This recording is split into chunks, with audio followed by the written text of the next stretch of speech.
At first আমরা এখানে একটা জেনার ডায়োডের সিম্বল দেখতে পাচ্ছি। এটা একটা সাধারণ পিএন জাংশন ডায়োডের মতনই, বাট দু সাইডে একটু বাঁকা আছে। এর স্পেশাল বৈশিষ্ট্যটা কি, এটা রিভার্স বায়াসেও কারেন্ট ফ্লো করতে পারে, মানে রিভার্স বায়াসেও এর মধ্যে দিয়ে কারেন্ট যেতে পারে। ফরওয়ার্ড বায়াস মানে হচ্ছে অ্যানোড থেকে ক্যাথোডের দিকে সাধারণ পিএন জাংশনের ক্ষেত্রে কারেন্ট যায়, আর এই জেনার ডায়োডে অ্যানোড থেকে ক্যাথোডের দিকে তো কারেন্ট যাবে, তার সাথে ক্যাথোড থেকে অ্যানোডের দিকেও অর্থাৎ রিভার্স বায়াসেও এটা কারেন্ট ফ্লো করতে পারে। আর এই একটা জেনার ডায়োডের ছবি রয়েছে, যেটা সিলভার পট্টি যেটাই আছে সেই দিকটা হচ্ছে ক্যাথোড। এবং এর যে মেন বৈশিষ্ট্য রিভার্স বায়াসে কারেন্ট ফ্লো করতে পারে, এর কারণটা কি, এটাকে আসলে হাই ডোপিং করা হয়। পি টাইপ আর এন টাইপ মেটেরিয়ালের হাই ডোপিং করে এই জেনার ডায়োডটা তৈরি করা হয়। এটা আসলে এক ধরনের special type PN junction diode. এই হাই ডোপিং এর ফলে যে ডিপ্লেশন রিজিয়নটা এটা খুব কম হয়।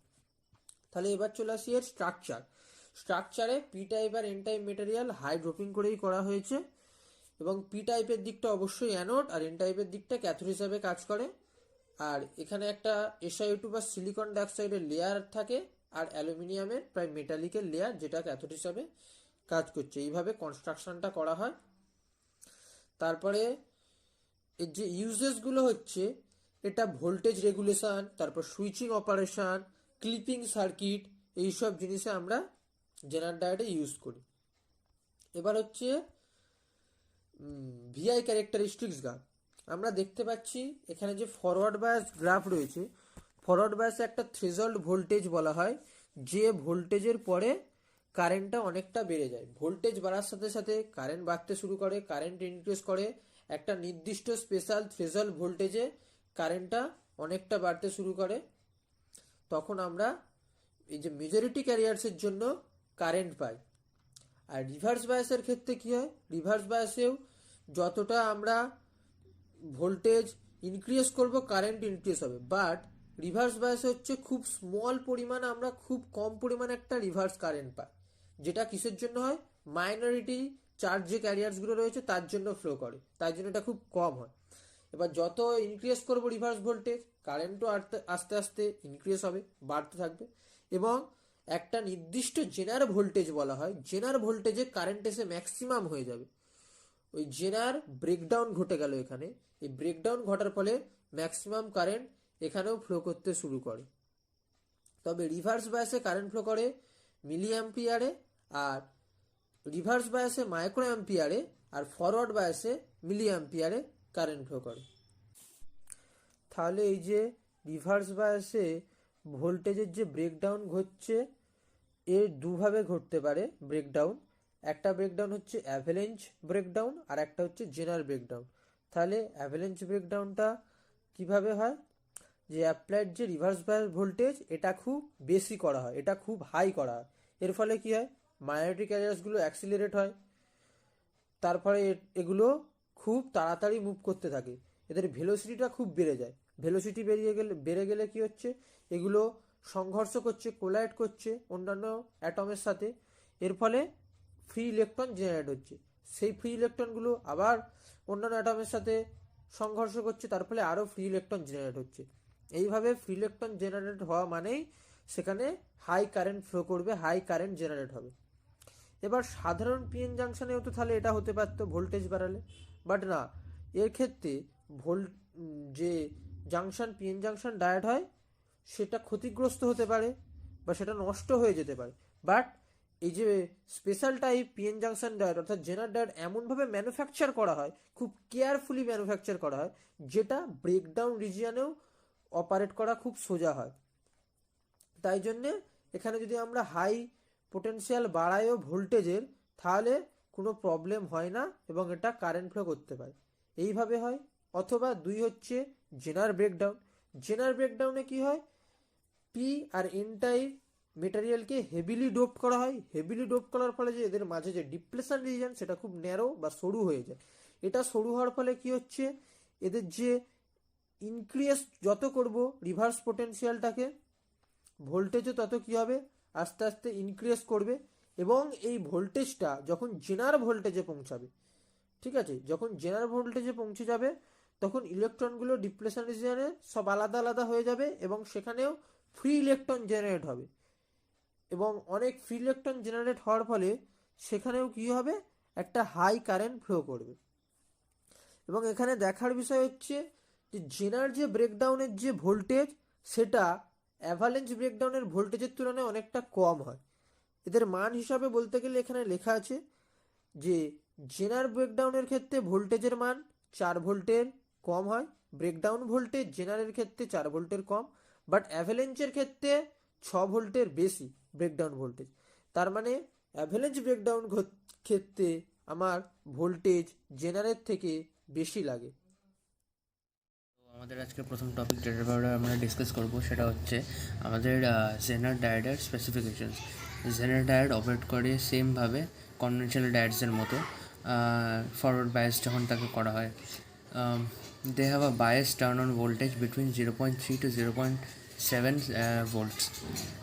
যখন জেনার ডায়োডকে আমরা রিভার্স মোডে কানেক্ট করি তখন একটা স্মল কারেন্টের লিকেজ থাকে for most applications, for most applications. Next যেটার ব্যাপারে আমরা ডিসকাস করবো সেটা হচ্ছে আমাদের breakover voltage. Breakover voltage is the minimum forward voltage gate being open at which SCR starts conducting heavily, that is turned on. Thus, if breakover voltage of an SCR is 200 volt, it means that it can block a forward voltage that is SCR remains open as long as the supply voltage is less than 200 volt. SCR ততক্ষণ open থাকবে যতক্ষণ আমাদের supply ভোল্টেজটা 200 ভোল্টের থেকে কম থাকবে। Next আমরা যেটার ব্যাপারে ডিসকাস করবো সেটা হচ্ছে আমাদের ডাইনামিক রেজিস্ট্যান্স। তো dynamic resistance is use to quantify the resistance of non ohmic materials. It is defined as the ratio of differential change in voltage to differential change in current. Dynamic resistance is itself a function of current or voltage, though the material for a non-ohmic conductor. মানে main কথা হচ্ছে যে dynamic resistance is the ratio of differential change of voltage আর differential change in current, দুটো চেঞ্জের মাঝখানে যে রেশিওটা সেটাই আমাদের ডাইনামিক রেজিস্ট্যান্স। নেক্সট আমরা যেটার ব্যাপারে ডিসকাস করবো সেটা হচ্ছে আমাদের max reverse current.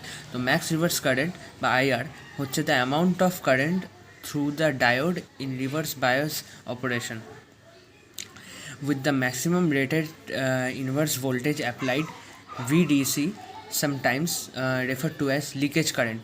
Ideally, this figure would be 0 as a perfect diode would block all currents when reverse biased. Next আমাদের টপিক হচ্ছে যে পাওয়ার ডিসিপেশন ইন জেনার ডায়োড। তাহলে দ্য ম্যাক্সিমাম পাওয়ার যেটা জেনার ডায়োডের দ্বারা ডিসিপেট হতে পারে সেটা হচ্ছে আমাদের the Zener voltage multiplied by the current flowing through it. For example, if a 12 volt Zener passes 12 volt DC and 100 milliampere current, its power dissipation will be 1.2 watts.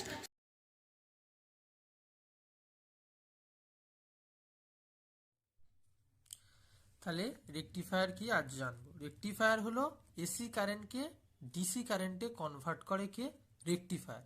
এই রেকটিফায়ারে AC কারেন্টকে DC কারেন্টে convert করার জন্য কি use করা হয়, PN junction diode. এটা হলো পিএন জাংশন ডায়োডের সার্কিট বা সিম্বল এটা।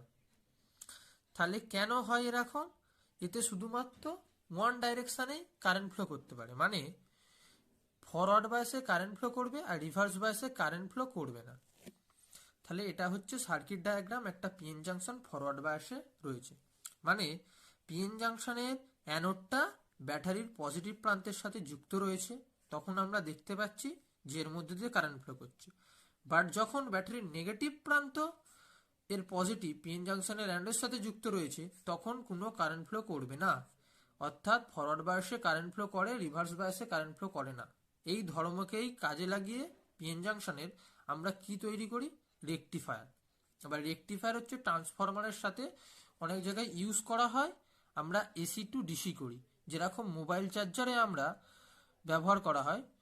আমাদের ঘরে প্রায় 220 ভোল্ট এসি সাপ্লাই আসে, সেখান থেকে যে মোবাইল চার্জে প্রায় 5 থেকে 60 ভোল্ট ডিসি সাপ্লাই এসে আমাদের মোবাইল ফোন চার্জার। এছাড়াও এএম রেডিও, মডিউলেশন, এইসবে আমরা ইউজ করে থাকি। এবার টাইপস কি, এর টাইপস হচ্ছে একটা হাফ ওয়েভ আর full wave, half wave rectifier আর ফুল ওয়েভ রেকটিফায়ার। আবার ফুল ওয়েভকেও দুভাগে ভাগ করা যায়, একটা সেন্টার ট্যাপ আর ব্রিজ রেকটিফায়ার। এবার আমরা পড়ব হাফ ওয়েভ রেকটিফায়ার কি। তাহলে হাফ ওয়েভ রেকটিফায়ারে শুধুমাত্র একটা ডায়োড ইউজ করা হয়। এই হচ্ছে হাফ ওয়েভ রেকটিফায়ারের সার্কিট ডায়াগ্রাম। আমরা এখানে একটা মাত্র ডায়োড ইউজ করেছি। তাহলে এটা কিভাবে ওয়ার্ক করছে, এর এক প্রান্তে আমরা এসি ইনপুট দিচ্ছি। এসি ইনপুট মানে কি, এর যে সাইকেল হিসাবে এইভাবে ইনপুট ডায়াগ্রামে চেঞ্জ হতে থাকে, একবার পজিটিভ হাফ সাইকেল একবার নেগেটিভ হাফ সাইকেল, মানে ডাইরেকশনটা টাইম টু টাইম চেঞ্জ হয়। তাহলে একবার এদিকে প্লাস, একবার মাইনাস, একবার এদিকে মাইনাস, একবার এদিকে প্লাস, এইভাবে চেঞ্জ হতে থাকবে। তাহলে ফার্স্ট কেস ধরি, যখন এইখানে প্লাস এখানে মাইনাস, তাহলে এদিক দিয়ে কারেন্ট যাচ্ছে এই ডায়োডে। তাহলে এটা দেখতে পেলাম উপরের মতো, এটা ফরওয়ার্ড বায়াসে কারেন্ট ফ্লো করবে। তাহলে এই কারেন্ট আসছে, এই সার্কিট লোডের মধ্যে দিয়ে কারেন্ট চলে যাচ্ছে। ওকে, আবার কিন্তু তখন এই যে যখন চেঞ্জ হয়ে যাবে, ডাইরেকশন অভিমুখ চেঞ্জ করার ফলে এদিকে মাইনাস হবে, তখন এই ডায়োডটা চলে আসবে রিভার্স বায়াসে। আর আমরা কি জানি, রিভার্স বায়াসে কারেন্ট ফ্লো করতে পারে না পিএন জাংশন। তাহলে তখন এর মধ্যে দিয়ে কোনো কারেন্ট ফ্লো, এই যে আই কারেন্ট ফ্লো করছে, তখন রিভার্স বায়াসে এক্ষেত্রে কোনো কারেন্ট ফ্লো আর করবে না। তখন এই একটা অর্ধের জন্যই শুধু পজিটিভ হাফ সাইকেলের জন্য আমরা লোডের মধ্যে দিয়ে কারেন্ট পেলাম, আর তার অ্যাক্রসে যে ভোল্টেজ সেটাই আমরা পাচ্ছি ডিসি আউটপুট। এটা আসলে হয় পালসেটিং আউটপুট, মানে কি এইরকম। এই যে পজিটিভ হাফ সাইকেল, এর জন্য আমরা ডিসিতে আউটপুট পেলাম। এই যে নেগেটিভ হাফ সাইকেল, তার জন্য আমরা এখানে কোনো আউটপুট পাইনি। আবার এই পজিটিভ হাফ সাইকেল, এর জন্য আউটপুট পেয়েছি পজিটিভ, নেগেটিভের জন্য পাচ্ছি না। মানে হাফ করে যে ওয়েভ রয়েছে সেইটাই শুধু রেকটিফিকেশন হচ্ছে, হাফ হচ্ছে না। সেই কারণে এর নাম হলো হাফ ওয়েভ রেকটিফায়ার। এতে শুধুমাত্র আমরা একটা ডায়োড ইউজ করি। তাহলে ফুল ওয়েভ রেকটিফায়ারে কি করছি আমরা, এখানে দুটো ডায়োড ইউজ করা হয় বা তার থেকে বেশি। ফুল ওয়েভে এইভাবে এসি সাপ্লাই দেওয়া রয়েছে, এটা একটা ট্রান্সফরমারের মতো মাঝখানে কোড, যেটা এসি সাপ্লাইটা এর মধ্যে ইনডিউসড হচ্ছে। এখানেও একই ব্যাপার, প্লাস মাইনাস এইভাবে। তাহলে যখন এখানে প্লাস এখানে মাইনাস দেখা হোক, এর ক্ষেত্রে স্পেশাল কি দুটো ডায়োড লাগানো। যখন এখানে প্লাস, এই ফার্স্ট অর্ধের জন্য এটা forward bias diode 1, diode 2 negative bias. তাহলে এর মধ্যে দিয়ে কারেন্ট ফ্লো করছে না, এর মধ্যে দিয়ে কারেন্ট ফ্লো করছে, তখন এই কারেন্ট আসবে, এই সার্কিটটা পূরণ করবে, তখন এই লোডের অ্যাক্রসে আমরা ভোল্টেজ পাবো।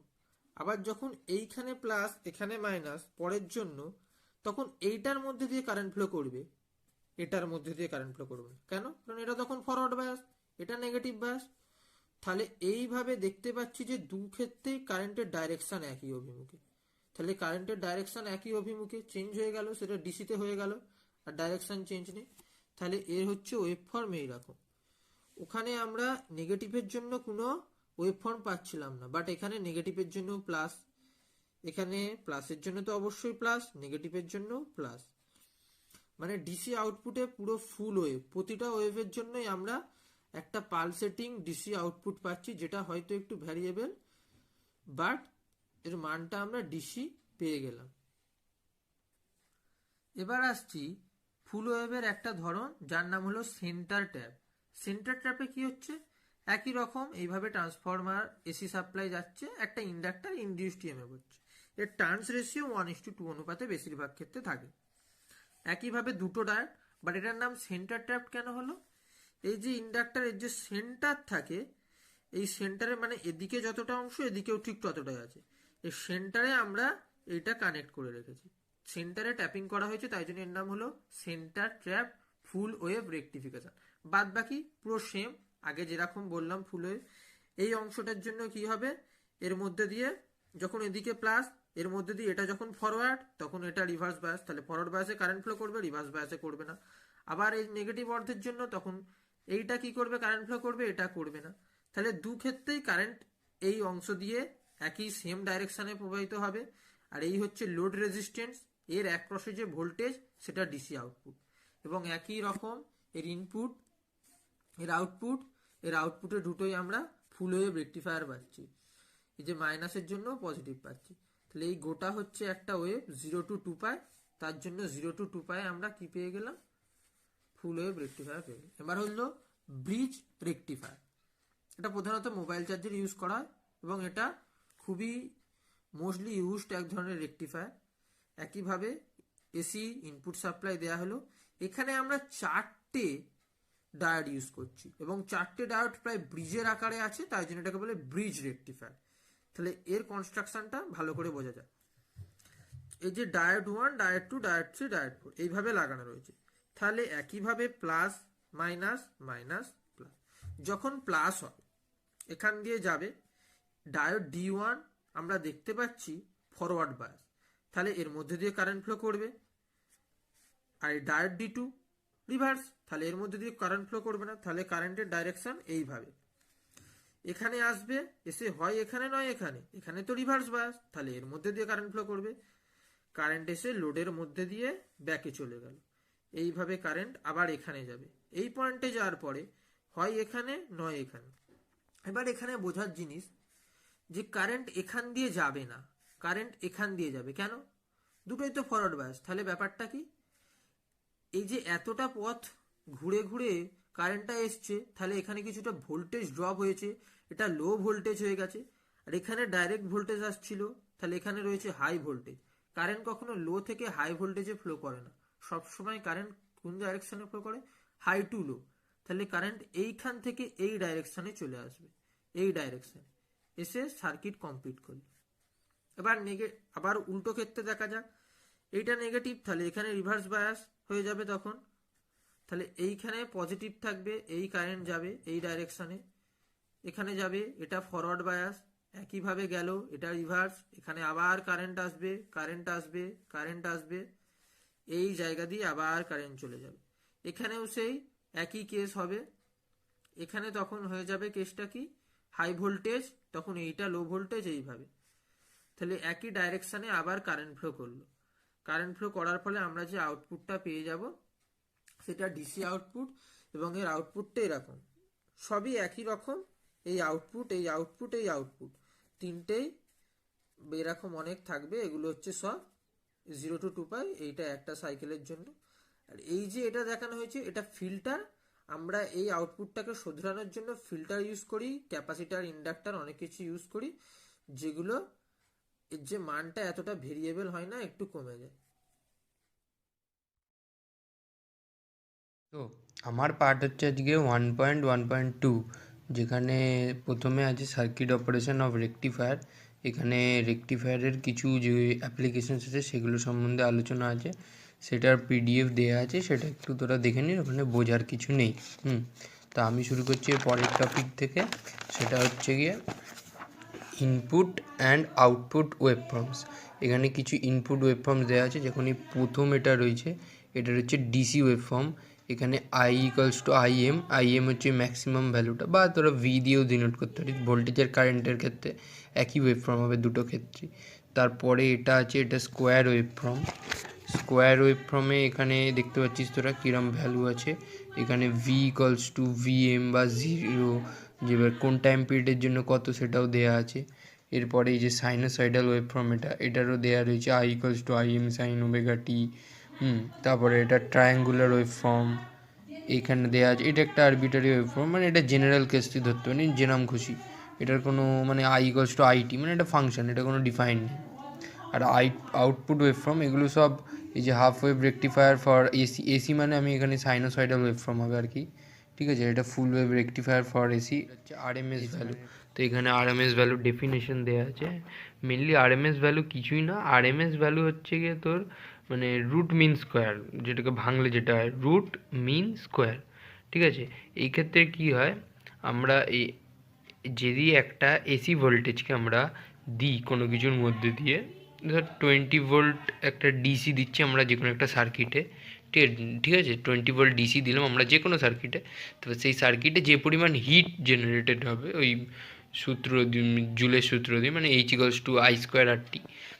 ওখানে একটা 20 ভোল্টের ডিসি দিলে যে পরিমাণ হিট উৎপন্ন হবে, তখন যদি আমরা সেম হিট উৎপন্ন হবে যে এসিটা দিলে, তাহলে বুঝতে হবে সেই এসিটার আরএমএস ভ্যালু 20। আর আমরা যত কিছু মেজার করি না এসির ক্ষেত্রে, সমস্ত কিছু আরএমএসে মেজার করি, ঠিক আছে? এবার যে কোনো একটা সিগন্যালের আরএমএস ভ্যালু ডিফাইন করবো আমরা কী করে, মানে বার করবো কী করে, সেটা এখানে করা আছে। এই যে ডিডাকশানটা করা আছে, এই যে এটা একটা আরএমএস সিগন্যাল, জেনারেল সিগন্যাল। তো এই সিগন্যালটার ক্ষেত্রে এইটাকে আমরা এনখানা টার্মে ভাগ করেছি প্রথমে আমি, ঠিক আছে? মানে I1 I2 IN আমি কারেন্ট ফ্লো দিয়ে করেছি, তোরা চাইলে ভোল্টেজ দিয়েও করতে পারিস, কোনো অসুবিধা নেই। তো ডব্লু, এখানে ডব্লু মানে হচ্ছে গিয়ে ওয়ার্ক ডান। এই ওয়ার্ক ডানের ফলে কতটা হয়েছে সেটা টাইম পিরিয়ডের জন্য, যদি এনটা পার্ট করি তাহলে প্রতিটা পার্টের time period n by n হয়ে যাবে, তাহলে এইগুলো পুরোটা করা আছে। করে তারপর টোটাল ডব্লু বার করা আছে, ঠিক আছে? এবার টোটাল ডব্লু বার করে এই জায়গাটা একটু বোঝার আছে। এইখানটা তোরা দেখতে পাচ্ছিস, এটা যেটা ছিল মানে এটা স্কোয়ারের যোগফল বাই ওই এন টার্ম, আর এদিকে একটা আটটি দুপাশ দিয়ে কেটে গেছে, কারণ আমরা এটা জেনারেল ধরেছি, এটা একটা মানে জেনারেল অ্যাভারেজ ভ্যালু, যেটার ফলে সেম হিট উৎপন্ন হবে, সে আরএমএস ভ্যালু, আর এটা ওই পাওয়ার ফলে উৎপন্ন হয়েছে। এইখানটায় ইন্টিগ্রেশন এসছে কী করে আমি বলছি। এখানে আমরা ধরেছি এন টেন্স টু টি, ঠিক আছে? আমরা যেহেতু ইনডিফিনাইট সংখ্যার যোগ আছে, টি কত আমরা জানি না, স্যার এটা টি দিয়ে আমরা এখানে বাই টি এসছে একটা, আর এইখানে আমরা এই এনটার জায়গায় আমরা টি লিখেছি, আর এইটার ইন্টিগ্রেশন করছি আমরা ডেফিনেট ইন্টিগ্রাল টি এর জন্য। আর আরএমএস এখানে স্কোয়ার ছিল, এটা অ্যাভারেজ মানে আই স্কোয়ারের অ্যাভারেজ, হ্যাঁ, আই এর অ্যাভারেজ না, আই স্কোয়ারের অ্যাভারেজ আর আই স্কোয়ারের আরএমএস একই জিনিস। এটা যেটা এলো এটা তো ওই পার্টটা আমরা দেখলাম। এবার এখানে এটা জেনারেল ভ্যালু একটা এসছে যে কোনো মানে, এবার এখানে আমরা যেরম ওয়েভ ফর্ম হবে তার ইকুয়েশন অনুযায়ী বসিয়ে ভি এর পার্ট বা আই এর পার্ট বসিয়ে আমরা তার আরএমএস ভ্যালুটা বার করতে পারবো। এখানে আইএসি ওয়েভের করা আছে, শুধু জেনারেল ইন্টিগ্রেশন করা আছে, এক্সট্রা কিচ্ছু নেই। আমি আশা করছি তোরা সবাই ইন্টিগ্রেশন পাচ্ছিস, তাই এই পার্টটা আমি বোঝাচ্ছি না, ঠিক আছে? এই পার্টটা আর বোঝালাম না, জেনারেল ইন্টিগ্রেশন করা আছে এখানে। এখানটা তোর ফুল ওয়েভ রেকটিফায়ার সিগন্যালের করা আছে, এইখানে তোর হাফ ওয়েভ রেকটিফায়ার সিগন্যালের করা আছে পুরো। এটা সব নোটস দেওয়া আছে সুজনের কাছে, তোরা পেয়ে যাবি। এখানে অ্যাভারেজ ভ্যালুর সংজ্ঞা দেওয়া আছে। অ্যাভারেজ ভ্যালু কিছুই নয়, একটা লিমিটেড টাইম পিরিয়ডের ডিউরেশনের মধ্যে দিয়ে একটা সার্কিটের মধ্যে দিয়ে যে পরিমাণ মানে কি বলবো, একটা এসি কারেন্ট যে পরিমাণ তোর চার্জ বা ভোল্টেজ বা মানে ভোল্টেজ বা কারেন্টের ভোল্টেজ ডিফারেন্সের জন্য বা কারেন্টের ফ্লোয়ের জন্য যে পরিমাণ অ্যামাউন্টের চার্জ নিয়ে যাবে একটা ডিসি সিগন্যাল, একটা লিমিটেড টাইম পিরিয়ডের মধ্যে দিয়ে একটা তোর সার্কিটের লিমিটেড টাইম পিরিয়ডের মধ্যে একটা সার্কিটের মাধ্যমে, যে কোনো একটা সার্কিটের মাধ্যমে, সেই সার্কিটের মাধ্যমেই এই অ্যাভারেজ ভ্যালুর সেম পরিমাণ ডিসি সেম তোর চার্জকে নিয়ে যাবে সেম টাইম পিরিয়ডের জন্য মধ্যে। এটাই এখানে হচ্ছে কি অ্যাভারেজ ভ্যালুর বাংলা সংজ্ঞা ফঙ্গা তোরা দেখে নি, সংজ্ঞার পর বলছি না কিছু আমি। এবার এখানে আমরা ওই সেম যেরকম ফর্মুলা ছিল সেখানে এনখানা পার্ট করে ওইটা আমি ভেঙে দেখাইনি, এখানে ডিরেক্ট লিখে দিয়েছি, ঠিক আছে? মানে এখানে একটা লাইন অ্যাড করা যেতে পারে, এক সেকেন্ড আমি অ্যাড করে তারপর আবার বলছি। এই যেটা বলছিলাম, এই যে এটা অ্যাড করেছি এই লাইনটা, V average equals to V1 plus V2 plus Vn, N tends to T. যেহেতু টিটা ডিফাইন্ড না তাই আমরা ইনডিফিনাইট সামেশন করবো, মানে যেটাকে ইন্টিগ্রেশন বলা হয়। V average equals two 1/t into ওই ভিটি ডিটি সামেশন, যেটা হচ্ছে ইনডিফিনাইট ইন্টিগ্রেশন করে দিচ্ছি। এবার আমরা বিভিন্ন ওয়েভ ফর্মের জন্য এসি সিগন্যালের জন্য যেরকম করব, এখানে হাফ ওয়েভের জন্য যেটা করা আছে হাফ ওয়েভের, ঠিক আছে? ফুল ওয়েভেরটা আমি করিনি, কারণ ফুল ওয়েভেরটা আর এসি সিগন্যালেরটা সেমই হবে, কারণ দুটোর ইকুয়েশন সেম। ও আর একটা মেন জিনিস বলা হয়নি, এখানে T/2 এর জন্য করা হয়েছে, তার কারণ যদি আমি এই পুরোটার জন্য করি না, এটা তো যেহেতু সিমেট্রিক্যাল এই হরিজেন্টাল অ্যাক্সিসের সঙ্গে, এই যে 0 to t এই যে অ্যাক্সিসটার সঙ্গে, যেহেতু এই উপরের পার্টটা আর এই নিচের পার্টটা সিমেট্রিক্যাল, তো যদি পুরো টাইম পিরিয়ডের জন্য করি তাহলে অ্যাভারেজ ভ্যালু 0 হয়ে যাবে। ওই জন্য যদি কোনো সিমেট্রিক্যাল থাকে ওয়েভ ফর্ম, তাহলে তার জন্য সবসময় T/2 মানে টাইম পিরিয়ডটা হাফ করে সেই টাইম পিরিয়ডের জন্য ইন্টিগ্রেশন করতে হবে। এখানে পুরো নর্মাল জেনারেল ইন্টিগ্রেশন করা আছে, আমি জানি তোর ইন্টিগ্রেশন পারিস, আর ওইটা আমি ইন্টিগ্রেশন কিছু বলছি না, ঠিক আছে? এটা একটু মাথায় রাখবে, এটা T/2। আর সেম হবে তোর মানে যদি ফুল ওয়েভ রেকটিফায়ার হয় ওর ক্ষেত্রে এইসব ঝামেলা নেই, কিন্তু ওখানে ইকুয়েশনটাই T/2 এর জন্য, কারণ ওটা ওইটুকুতেই সাইন ওয়েভকে স্যাটিসফাই করে, তারপরে তো সাইন ওয়েভকে স্যাটিসফাই করে না, তাই ওই পরেরটায় গিয়ে আর লাভ নেই, ওইটুকুনিটাই করে দিবি। ওটা একটা ডিফারেন্ট, মানে ওটার মানে ওয়েভ ফর্মটাই ওই রকম সাইন ওমেগা টি, তারপরে আবার উপর দিকেই থাকবে, তাহলে এইটুকুনির জন্য সেমই হবে ওটার ফাংশনটা, তো ফাংশন সেম হলে ইন্টিগ্রেশনও সেম হবে, অ্যান্সারও সেম আসবে। আচ্ছা, এরপর আমাদের ওখানে পিক ফ্যাক্টর আছে আর ফর্ম ফ্যাক্টর আছে, এটা আমরা আগেই পড়েছি, এটা আমি কিছু বলছি না। আচ্ছা, রিপেল, এটা খুব ইন্টারেস্টিং জিনিস। রিপেলটা খুব ইম্পর্টেন্ট জিনিস। রিপেলটা এবার আমাদের দেখতে হবে ফর হাফ ওয়েভ রেক্টিফায়ার, ঠিক আছে? এটা হাফ ওয়েভ রেক্টিফায়ারের জন্য এরকম একটা কার্ভ আমরা আউটপুটে পাই, একটা রেক্টিফাইড হয়ে আসে এসি সিগন্যাল বা সাইনোসয়েডাল সিগন্যাল। এই যে এইখানে উপরে যেটা দেওয়া আছে এটা RMS value of the repel or AC, ঠিক আছে? আর এই তলায় ডিসি আর অ্যাভারেজ লেখা রয়েছে, এটা ডিসি বা অ্যাভারেজ ভ্যালুও তুই ধরতে পারিস, ঠিক আছে? ডিসি আর অ্যাভারেজ, এই তলার ডটেড লাইনটা। এই যে ডিসি সিগন্যালটা আমরা পেয়েছি, এটা কিন্তু পিওর ডিসি নয়, এটার মধ্যে কিছুটা এসি মিশে আছে, তোরা দেখলেই বুঝতে পারবি। দেখ, এই পুরো পার্টটা যদি এরম প্লেন হতো তাহলে এটা পিওর ডিসি, কিন্তু এটা এরম একটা ফ্লাকচুয়েটিং আছে, মানে পালসেটিং ডিসি এটা একটা। তো এর মধ্যে যে ডিসিটা মিশে আছে, ডিসির মধ্যে এসিটা মিশে আছে, সেই এসি ভ্যারিয়েশন যেটা রয়েছে ডিসির উপরের, এই ডিসি ভোল্টেজের উপরে এই এসি ভ্যারিয়েশনটাকেই রিপেল বলা হয়, ঠিক আছে?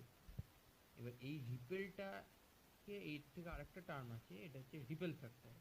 এটা হচ্ছে কি ওই RMS value of the repel in the wave form and DC value of the average or the average value of the wave form, এই দুটোর রেশিওকে বলা হচ্ছে কি রিপেল ফ্যাক্টর। মানে রিপেল মানে এখানে কিন্তু এসি, হ্যাঁ, রিপেলটা হচ্ছে কি AC in the wave form, এটা মাথায় রাখবি। রিপেল মানে এসি। এই যে ডিসি ওয়েভ ফর্মটার উপরে এটা রয়েছে, এইটা হচ্ছে কি এসির জন্য এই পার্টটা আছে, এইটাকেই আমরা বলছি হচ্ছে কি তোর রিপেল। ছোট ছোট ঢেউ যেটা দেখতে পাচ্ছিস এখানে ওয়েভটায়, ঠিক আছে? এবার যেটা বলা হচ্ছে যে এই রিপেল ফ্যাক্টরের কি কাজ হয়, এটা সবসময় মানে একটা রিপেল ফ্যাক্টরকে হ্যাভ টু বি মিনিমাম, মানে সব, তাহলে খুব ভালো আউটপুট পাওয়া যাবে পিওর ডিসির কাছাকাছি, ঠিক আছে? তার উপর তোর এইগুলোকে আরও দেখা যাচ্ছে যে কি বলবো, এটা রিপেল ফ্যাক্টর দিয়ে বোঝা যাবে যে ওই যে ওয়েভ ফর্মটা যেটা আমরা পেয়েছি, ওয়েভটা যেটা পেয়েছি আউটপুটে রেকটিফাইড হয়ে, তাহলে সেটা মানে ওই রিপেলটাকে সাপ্রেস করতে হবে না। আমাদের তো আলটিমেট গোল হচ্ছে কি একটা ভালো দেখে ডিসি, পিওর ডিসি আউটপুট পাওয়া। পিওর ডিসি পাচ্ছি না, মানে ওটা রিপেল ফ্যাক্টর দিয়ে বুঝতে হবে যে কতটা ভালো পেলাম ডিসিটা, এটা বোঝার জন্য রিপেল ফ্যাক্টরটি ইউজ হয়। এবার কিছু রিপেল ফ্যাক্টরের ভ্যালু দেওয়া আছে, যে রিপেল ফ্যাক্টর হাফ ওয়েভ রেকটিফায়ারের ক্ষেত্রে হবে তোর 1.21, ফুল ওয়েভের ক্ষেত্রে হবে তোর 0.482, এটার এক্সপ্রেশনটা পরে করা আছে, হ্যাঁ। এর রেকটিফায়ার এফিসিয়েন্সি পিআইভি মানে হচ্ছে গিয়ে পিক ইনভার্স ভেলোসিটি ভোল্টেজ, ঠিক আছে? বা ম্যাক্সিমাম রিভার্স ভোল্টেজ এটাকে বলা হয়। পিক ইনভার্স ভোল্টেজ বা ম্যাক্সিমাম রিভার্স ভোল্টেজ, যেটা খুশি বলতে পারিস। এখানে তোর করা হচ্ছে কি এফিসিয়েন্সি, এখানে দেওয়া রয়েছে এফিসিয়েন্সি মানে হচ্ছে কি P output by P input into 100% করলে, ঠিক আছে? এবার এখানে পুরোটা করে দেওয়া আছে, এই যে পুরোটা ভ্যালু বার করা আছে 40.56%। এই ডিডাকশানগুলো আমাদের আছে কিনা আমি জানি না, করে দিয়েছি, তো যদি মনে হয় দেখে নিতে পারিস, কিন্তু এই ভ্যালুগুলো কিন্তু লাগবে। আচ্ছা, এবার এখানে আবার আছে এফিসিয়েন্সি ফর এটা ফুল ওয়েভ রেকটিফায়ারের আর শর্টে লেখা, এটাও সেম এই ফর্মুলা, ওই ডিডাকশান করা আছে 81.05%। এটা কিন্তু ইম্পর্টেন্ট, এই যে 81.05 ফুল ওয়েভের প্রায় ডবল হয়ে গেছে হাফ ওয়েভের থেকে। আচ্ছা, পিওআইভি মানে পিক ইনভার্স ভোল্টেজ, বা তোদের রিভার্স বা তোরা এটাও বলতে কি, একবার দেখি দাঁড়া, ম্যাক্সিমাম রিভার্স ভোল্টেজ, যেটা খুশি তোরা বলতে পারিস। এইখানে ব্যাপারটা হচ্ছে গিয়ে একটা ডায়োডের মধ্যে দিয়ে, মানে জেনার ডায়োড আর কি, রিভার্স ম্যাক্সিমাম যে কোনো ডায়োড, হ্যাঁ, জেনারেল ডায়োড হতে পারে অন্য যে কোনো ডায়োড, রিভার্স বায়াসে ম্যাক্সিমাম যে ভোল্টেজটা দিলে ডায়োডটা মানে ব্রেকডাউন হচ্ছে না, সেইটা আর কি, মানে ব্রেকডাউন ভোল্টেজকে মানে নিচে যে ভোল্টেজটা দিলে কারেন্ট ফ্লো হচ্ছে না বা ডায়োডটা ড্যামেজড হচ্ছে না, সেইটাকে বলা হচ্ছে তোর রিভার্স বা ম্যাক্সিমাম রিভার্স ভোল্টেজ বা তোদের পিক ইনভার্স ভোল্টেজ। এইটাই, এই যেমন এখানে লেখা এন্টারিং টু দ্য জিনার আর ব্রেকডাউন রিজিয়ন বিফোর এন্টারিং, মানে জাস্ট বিফোর, ঠিক আছে? এটা দেখানো হচ্ছে ঠিক আছে ফুল ওয়েভের ক্ষেত্রে, এটা ফুল ওয়েভের সার্কিটটা দেখানো আছে, মাথাটা একটু বাজে হয়েছে, ওটা ইগনোর করতে হবে, কিছু কারণে। আচ্ছা এইখানে কী করেছি যে VM minus V zero equals to zero, এখানে হচ্ছে কি এই পার্টটা নেওয়া হয়েছে, এই যে এই পার্টটার জন্য কেসিএল অ্যাপ্লাই হয়েছে, ঠিক আছে, সরি কেভিএল অ্যাপ্লাই হয়েছে, দেখে নে কিরচফ সেকেন্ড ল অ্যাপ্লাই হয়েছে এই স্ট্রেট লাইন মানে এই লাইনটা বরাবর যে পার্টটা রয়েছে, ঠিক আছে। এটা পিআইভি ভোল্টেজ, এই প্লাস মাইনাস দেখেন এখানটা তোর ওপেন সার্কিট করা রয়েছে, এখানটা শর্ট সার্কিট করা রয়েছে, আমি এদিকটা প্লাস ধরেছি, যেগুলো রিভার্স বায়াস আছে সেগুলো তোদের ওপেন সার্কিট, যেগুলো ফরওয়ার্ড বায়াস কারেন্ট ফ্লো হচ্ছে শর্ট সার্কিট, মানে ইকুইভ্যালেন্ট সার্কিট আর কি করে এইভাবে তোর পিআইভি বার করা আছে। আর এই পিআইভি এটা বেরিয়েছে, এটা কেভিএল অ্যাপ্লাই হয়েছে উপরের এই লুপটার জন্য, আবার কেভিএল অ্যাপ্লাই করে এখানে PIV minus V zero equals to zero, এই ভি জিরো মানে এখান দিয়ে ভিএম বেরিয়েছে এই লাইন বরাবর কেভিএল এর জন্য, তো যথারীতি এটাই হয়েছে।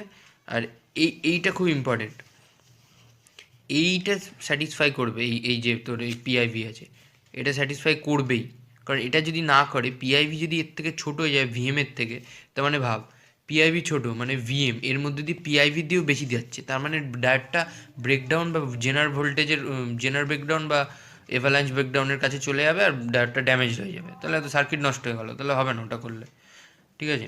এখানে তো সেন্টার ট্যাপের সার্কিট করা রয়েছে, সেম করা রয়েছে কেভিএল কেসিএল, আবার এখানে পিআইভি করা রয়েছে, এই যে দেখতে পাচ্ছিস তোর সেম জিনিস, এটা তোর হাফ ওয়েভ রেকটিফায়ারের সার্কিট, এই যে এবার রিপেল ফ্যাক্টরের ওই যে এক্সপ্রেশন বলেছিলাম দুটো বাকি ছিল, ওই দুটো করেছি এখানে, দেখে নে তোরা I R M S equals to I square DC plus I square AC, যেহেতু দুটো পার্ট মিশ্রিত আছে ব্যাপারটা বুঝবি, ঠিক আছে, I square DC plus I square AC root mean square, তাহলে I R M S square equals to I square DC plus I square AC, তাই তো।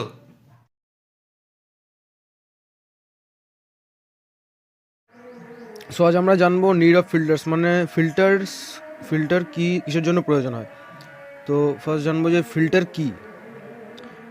Filter is a device, filter একটা ডিভাইস যেটা কিনা রেকটিফায়ার থেকে বের হওয়া DC current থেকে যে রিপেল থাকে প্রচুর পরিমাণে, সেই রিপেলকে কমানোর জন্য বা কনস্ট্যান্ট করার জন্য সেই ডিসিটাকে ফিল্টার ব্যবহার করা হয়, সেটা এখানে সেটাই লেখা আছে। Filters is a device which remove ripple from the output of rectifier and makes the output voltage constant. So এখানে আমরা একটা ডায়াগ্রাম দেখতে পাচ্ছি ফিল্টারের। ফার্স্টে আমরা এই দেখুন এখানে রেকটিফায়ার আছে, সেই রেকটিফায়ারে আমরা যে এসি কারেন্ট প্রবাহ করেছি, সেই এসি কারেন্টকে রেকটিফায়ার ডিসিতে কনভার্ট করছে, এবং এই ডিসিতে প্রচুর পরিমাণে রিপেল আছে, সেই রিপেলকে ফিল্টার একটা স্মুথ প্রবাহ দিচ্ছে, এখানে কনস্ট্যান্ট প্রবাহ, সেটা এখানে দেখানো আছে। সো এখানে আমরা এখন দেখতে পাচ্ছি নিড অফ ফিল্টার্স। তো ফিল্টার্স আমরা কিসের জন্য ব্যবহার করি? Every electronic device required constant output DC voltage two operate in a proper manner. তো যেসব ইলেকট্রনিক ডিভাইস আছে, যেমন ধরুন মোবাইল ফোন, এরা খুবই কম চার্জ লাগে এদের, বা খুবই কম ইলেকট্রিসিটি লাগে।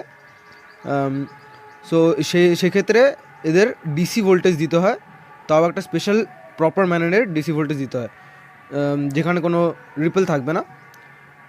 যেমন ধরুন অ্যাম্পলিফায়ার আর ডিজিটাল ডিভাইস, এগুলোতে লাগে এই ধরনের current. Works only by constant DC supply, but the rectifier gives variable DC supply, therefore we need filter to remove ripple the output of rectifier and makes the output wave smooth and constant. তো এই যে ডিভাইসগুলো আছে, এগুলোর জন্য প্রয়োজন হয় খুবই একটা স্মুথ এবং কনস্ট্যান্ট ডিসি কারেন্টের, তবে এগুলো কাজ হয়। সো এই ফিল্টার এই রেকটিফায়ার থেকে বের হওয়া ডিসি কারেন্টটাকে স্মুথ করে তোলে এবং ব্যবহার উপযুক্ত করে তোলে, তার জন্য আমরা ফিল্টার ব্যবহার করি। Inductor in series connection. Inductor can connected together in a series connection when they are DC chained together, sharing a common electrical current. This interconnection of inductors produce more complex network whose overall inductance is a combination of the individual ইন্ডাক্টরগুলি এই আন্তঃসংযোগগুলি আরও জটিল network তৈরি করে, কারণ যার সামগ্রিক inductance shunt capacitor হলো এক ধরনের ক্যাপাসিটর।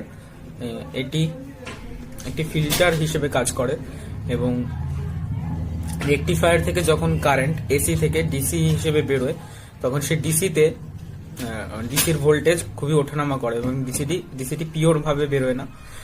এর জন্য আমাদের শান্ট ক্যাপাসিটর ইউজ করতে হয়। এই ক্যাপাসিটর ফিল্টারের মাধ্যমে আমাদের রেকটিফায়ার থেকে বেরোনো কনভার্ট হওয়া এসি থেকে ডিসি কারেন্ট অনেকটাই শুদ্ধ হয় এবং ডিসির ভোল্টেজ খুব কম ওঠানামা করে। শান্ট ক্যাপাসিটরকে রেকটিফায়ারের প্যারালাল ভাবে লাগাতে হয় এবং শান্ট ক্যাপাসিটরটি লো ভোল্টেজ রেজিস্ট্যান্সেরও প্যারালাল ভাবে থাকে। এর ফলে যখন ডিসি কারেন্ট উৎপন্ন হয় এলসি ফিল্টার হচ্ছে এমন একটি সার্কিট যার মধ্যে থাকে ইন্ডাক্টর এবং ক্যাপাসিটরের মাধ্যমে আমরা DC plus AC current flow থেকে এসিকে এলিমিনেট করে শুধুমাত্র ডিসি কারেন্ট সংগ্রহ করে থাকি এবং আমাদের ডিজায়ার্ড যে সিগন্যালটা দরকার হয় সেটা আমরা পেয়ে থাকি।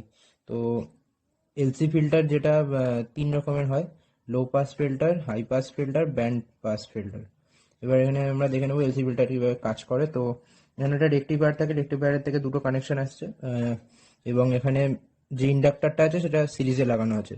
তো এইখানে যে এসি প্লাস ডিসির ফ্লোটা হচ্ছে তার রিপলসটা অনেকটা এরকম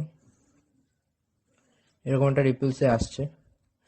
এবার এখানে কি হচ্ছে, ইন্ডাক্টর এখানে কিছুটা এসিকে এলিমিনেট করে দেবে এবং অল্প কিছুটা এসি এবং ডিসি এখান দিয়ে আর ক্যাপাসিটার এদিকে আসবে। ক্যাপাসিটার এখানে প্যারালাল কানেকশনে লাগানো আছে এবং ক্যাপাসিটার কি করবে, পুরো বাকি যে এসিটা ছিল সেই এসিটাকে সংগ্রহ করে এখান দিয়ে গ্রাউন্ড করে দেবে, নিচে গ্রাউন্ড করে দেবে এবং শুধু যে ডিসি কারেন্টটা সেটা এখানে আরএল এর মধ্যে ফ্লো করবে এবং আমরা আমাদের এখানে যে V0টা পাবো সেটা হবে শুধুমাত্র ডিসি কারেন্টটা পাবো এবং এই সময় এই রিপলসটা একদমই কম থাকবে, রিপলসটা প্রায় থাকবেই না বললে চলে, এরকম ভাবে রিপলসটা থাকবে।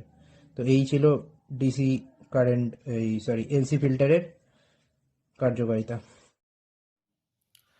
পাই ফিল্টারে দুটি ক্যাপাসিটার থেকে C1 এবং C2 এবং একটি ইন্ডাক্টর থেকে এল ইন্ডাক্টর। ক্যাপাসিটার দুটি প্যারালালে কানেক্ট থাকে, ইন্ডাক্টরটি সিরিজে কানেক্ট থাকে। ফিল্টার সার্কিট অনেকগুলি ইলেকট্রনিক ডিজাইনের জন্য গুরুত্বপূর্ণ, কারণ তারা ফ্রিকোয়েন্সি সরিয়ে দেয়। এগুলি জনপ্রিয় কারণ তাদের পাওয়ার সাপ্লাই প্রয়োজন হয়। সক্রিয় উপাদানগুলির পরিবর্তে প্যাসিভ উপাদানগুলির উপর নির্ভর করে। প্যাসিভ ফিল্টারের অ্যাডভান্টেজগুলো হলো এটা হচ্ছে নির্ভরযোগ্য, তারা বড় ভোল্টেজ এবং শোধ প্রতিশোধ পরিচালনা করতে পারে।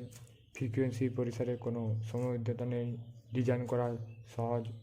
সক্রিয় ফিল্টার সস্তার তুলনায় কোনো অ্যাম্প্লিফাইং উপাদান, কোনো পাওয়ার সাপ্লাইয়ের প্রয়োজন হয়। ডিজিটাল ফিল্টারের অ্যাডভান্টেজগুলো হলো কোনো হার্ডওয়্যার ছাড়াই একটি ডিজিটাল ফিল্টার করা যেতে পারে। তারপরে হচ্ছে অ্যানালগ ফিল্টার পোর্টেবল হয়, ডিজিটাল ফিল্টার সেটা portable. Circuit operation of the filter. Rectifier কি না, একটা রেকটিফায়ার হচ্ছে এসি সিগন্যালকে ডিসিতে কনভার্ট করে, কিন্তু সেই এসি সিগন্যাল ডিসিতে কনভার্ট হলেও সেটা পুরোপুরি পিওর ডিসি হয় না। তাই এই যে পিওর ডিসি করার জন্য বা রিপেল ফ্রি ডিসি পাওয়ার জন্য এটা কি করা হয় না, বিভিন্ন ফিল্টার ইউজ করা হয়। ফিল্টার কি করে, ফিল্টার মেনলি এই যে ডিসি সিগন্যালটা থাকে তাকে রিপেল ফ্রি করে বা পিওর ডিসিতে কনভার্ট করে। এটা একটি series inductor filter circuit diagram, তেমনই এটা একটি শান্ট ক্যাপাসিটার ফিল্টারের সার্কিট ডায়াগ্রাম, তেমনভাবে এটি এলসি ফিল্টারের ডায়াগ্রাম। আর এটি হচ্ছে সিএলসি বা পাই ফিল্টার, এটা হচ্ছে সিএলসি বা পাই ফিল্টার। তো ফিল্টারগুলো কীভাবে কাজ করে, মেনলি এখান দিয়ে ডিসি আউটপুট ঢুকে এই সিরিজ ইন্ডাক্টর ফিল্টারের মধ্যে দিয়ে যায়। সিরিজ ইন্ডাক্টর ফিল্টার মেনলি এসিটাকে ব্লক করে দেয়, এসি সিগন্যালকে ব্লক করে দেয়, আর ডিসি সিগন্যালটা যেতে